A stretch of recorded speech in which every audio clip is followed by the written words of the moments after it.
Good day, all you YouTubers. This is Art Walton.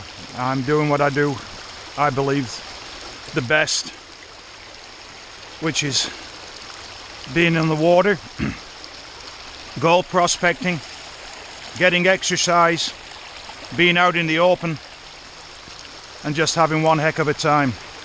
And as you can see, maybe from the droplets of the water on the creek here, this is not exactly the best day. But as I've always said, you guys, and you're mostly going to get sick of me hearing it, is that the worst day of gold prospecting is better than the best day of working. If anybody doesn't agree with me, let me know on my comments page, and as I say, I'll go battle with you. This is Wapwallopin Creek, Pennsylvania, about 20 miles from where I live. I've never prospected here before. Brought out a new piece of equipment. And once again, I don't want to give you the impression that I keep on buying equipment just because I want to, but I bought myself a Keene A-52 minus the matting, just with basically the riffle system plus the perforated steel, and then equipped it with some miracle mat to start off with. And then a couple of weeks ago I ordered the hog mats from the Gold Hog company, and decided to go with the two, what I thought were the optimum styles of mat, which were the Razorback and the UR mat.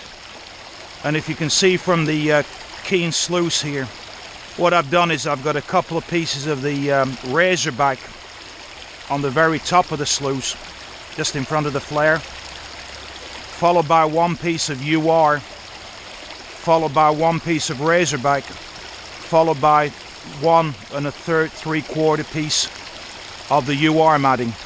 And as Doc always says, that you really want to try and get different flow characteristics, different flow patterns, different volumes of water, different velocities of water. That's the reason I've staged them like the way. I was trying to think about other mat styles, but when I read all the application data on both these mats, they both seem to be suited for a stream sluice, and especially a stream sluice that basically has the lower water patterns, which normally in Pennsylvania are always the case.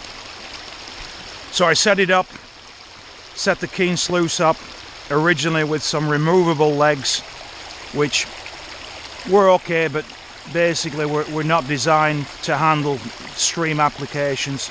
So I then decided to put on what I've got on my Angus McKirk sluice, which is the Expedition, which are these conduit hangers from Lowe's, screwed into the actual Keene sluice itself, star wheels, threaded bar, and some tubing, which can give basically a degree of up and down on all four corners of the sluice.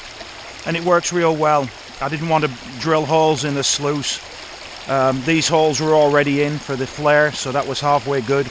And then just a couple of small 1/4 inch holes down below just for the mounting screws. Works real well, guys. I've also equipped the sluice with these removable flares. Again, you see the 4 clamps. They're about 98 cents a piece, $1 a piece. And these partitions from an old drawing system that I had at home. And as you see, I put 2 together to increase the overall length of the flare. You know, you could put 3 or 4 or 5 pieces on, just so long as you had the clamps and the pieces.